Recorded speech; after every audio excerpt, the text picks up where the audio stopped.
Assalamualaikum warahmatullahi wabarakatuh. Perkenalkan, nama saya Windy Rafila Putri, NPM 02191105, jurusan Ilmu Administrasi Negara Non-Reguler, semester 6. Saya di sini akan mempresentasikan materi mengenai etika administrasi publik. Baiklah, bisa dilihat di slide ada etika administrasi publik. Di sini kita akan membahas etika dari bahasa Yunani ethos yang artinya kebiasaan atau watak. Etika secara umum merupakan pola atau kebiasaan yang baik dan dapat diterima oleh lingkungan pergaulan seseorang atau suatu organisasi tertentu.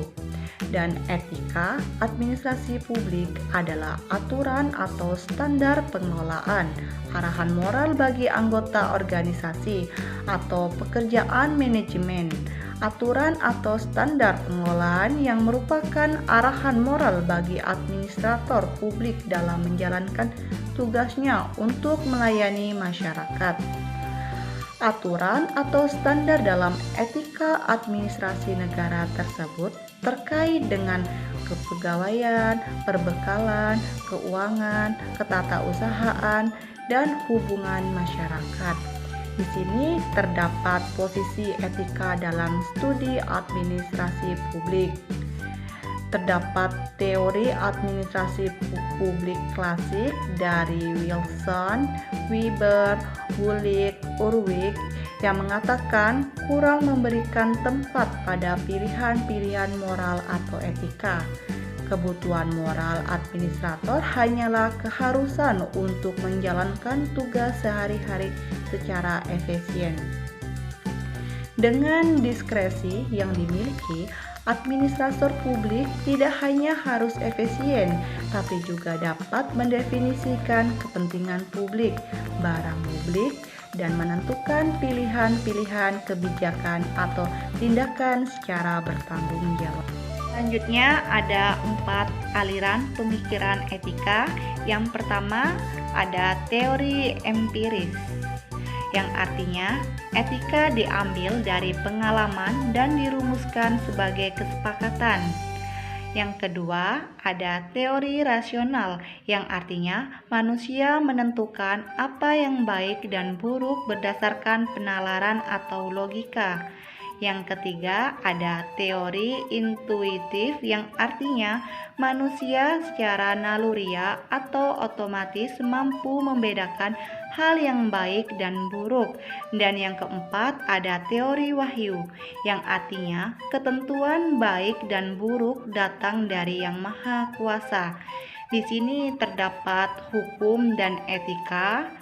Keduanya mengatur perilaku individu. Terdapat perbedaan antara ilegalitas tidak selalu berarti tidak etis. Hukum bersifat eksternal dan dapat ditegakkan tanpa melibatkan perasaan atau kepercayaan orang. Sementara etika bersifat internal, subjektif, digerakkan oleh keyakinan dan kesadaran individu. Di sini ada hukum dalam konteks administrasi adalah soal pemberian otoritas atau instrumen kekuasaan. Basis dari hukum adalah etika, dan ketika hukum diterapkan harus dikembalikan pada prinsip-prinsip etika. Banyak kasus secara hukum dibenarkan, tapi secara etika dipermasalahkan. Ada 4 hierarki etika. 1. Moralitas pribadi yang terdiri dari konsep baik buruk, benar salah yang telah terinternalisasi dalam diri individu, produk dari sosialisasi dinilai masa lalu. Moralitas pribadi adalah hati nurani yang hidup dalam jiwa dan menuntun perilaku individu. Konsistensi pada nilai mencerminkan kualitas kepribadian individu. Moralitas pribadi menjadi basis penting dalam kehidupan sosial dan organisasi. 2. Etika profesi terdiri atas nilai benar salah dan baik buruk yang terkait dengan pekerjaan profesional. Nilai-nilai tersebut terkait dengan prinsip-prinsip profesionalisme dapat dirumuskan ke dalam kode etik profesional yang berlaku secara universal. Penegakan etika profesi melalui sanksi profesi. 3. Etika organisasi terdiri atas konsep baik buruk dan benar salah yang terkait dengan kehidupan organisasi. Nilai tersebut terkait dengan prinsip-prinsip pengelolaan organisasi modern atau efisien, efektivitas, keadilan, transparansi, akuntabilitas, demokrasi dapat dirumuskan ke dalam kode etik organisasi yang berlaku secara universal. Penegakan etika organisasi melalui sanksi organisasi. Yang keempat, etika sosial. Konsep benar salah dan baik buruk yang terkait dengan hubungan-hubungan sosial. Nilai bersumber dari agama, tradisi, dan dinamika sosial. Etika sosial tidak tertulis, tetapi hidup dalam memori publik dan terinternalisasi melalui sosialisasi nilai di masyarakat. Masyarakat memiliki mekanisme penegakan etika sosial, yaitu melalui penerapan sanksi-sanksi sosial atau diberitakan sebagai tersangka. Selanjutnya ada debat Herman Wiener vs Charlie Friedrich. Di sini Wiener 1936 mengatakan untuk menjamin birokrasi yang bertanggung jawab yang diperlukan adalah penegakan sistem kontrol melalui undang-undang dan peraturan yang dapat mendisiplinkan para pelanggar hukum. Sedangkan menurut Friedrich 1940, dia mengatakan birokrasi yang bertanggung jawab hanya bisa ditegakkan dengan menseleksi orang yang benar dengan kriteria profesionalisme yang jelas dan mensosialisasikannya ke dalam nilai-nilai pelayanan publik. Di sini terdapat perilaku tidak etis di birokrasi pemerintahan. Ada bohong kepada publik, korupsi, kolusi, nepotisme, ada melanggar nilai-nilai publik yaitu responsibilitas, akuntabilitas, transparansi, keadilan, dan lain-lain. Dan ada melanggar sumpah jabatan, mengorbankan, mengabaikan, atau merugikan kepentingan publik. Dan di sini terdapat faktor penyebab terjadinya pelanggaran etika administrasi publik. Terdapat dua faktor. Faktor eksternal, yaitu faktor yang berupa kepribadian seseorang. Faktor kepribadian ini berwujud niat, kemauan, dorongan yang tumbuh dari dalam diri seseorang yang melakukan tindakan maladministrasi. Yang kedua ada faktor eksternal, yaitu faktor yang berada di luar diri seseorang yang melakukan tindakan maladministrasi seperti lemahnya peraturan, lemahnya lembaga kontrol, lingkungan kerja, dan lain sebagainya yang membuka peluang untuk melakukan tindakan korupsi.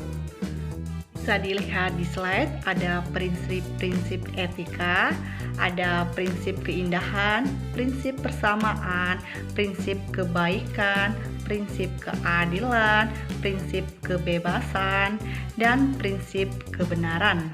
Di sini juga terdapat nilai-nilai etika administrasi publik. Ada nilai efisien, nilai impersonal, nilai meritokrasi sistem, nilai responsibel, nilai akuntabilitas, dan nilai responsivitas. Dan di sini juga terdapat pendekatan etika administrasi. Ada beberapa pendekatan yang dilakukan oleh etika dalam menentukan baik dan buruknya kajian administrasi. Menurut Puyi-Jawijatna 1986 sebagai berikut. Ada pendekatan teleologi, ada pendekatan deontologi, dan ada aliran sosialisme, aliran hedonisme, aliran intuitisme, aliran utilitarianisme, aliran vitalisme, aliran religiulisme, dan aliran evolutisme.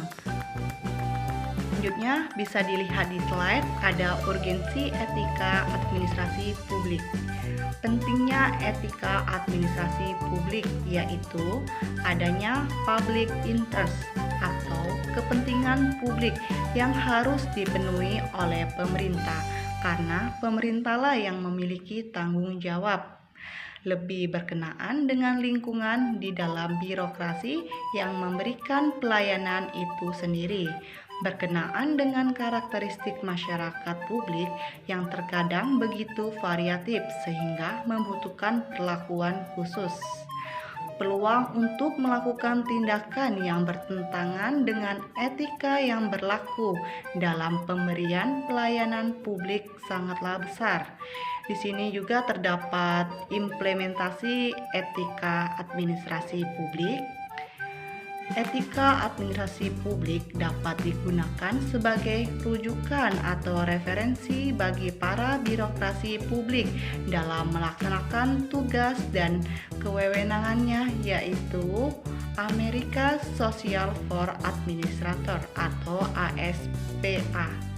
Etika dimaksudkan untuk mewujudkan pemerintahan yang bersih, efisien, dan efektif, menumbuhkan suasana politik yang demokratis yang berisikan keterbukaan, rasa tanggung jawab, tanggap akan aspirasi rakyat, menghargai perbedaan, jujur dalam persaingan, ketersediaan untuk menerima pendapat yang lebih benar, walaupun datang dari orang per orang ataupun kelompok orang, serta menjunjung tinggi hak asasi manusia.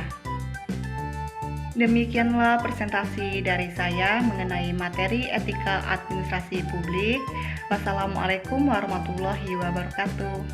Terima kasih.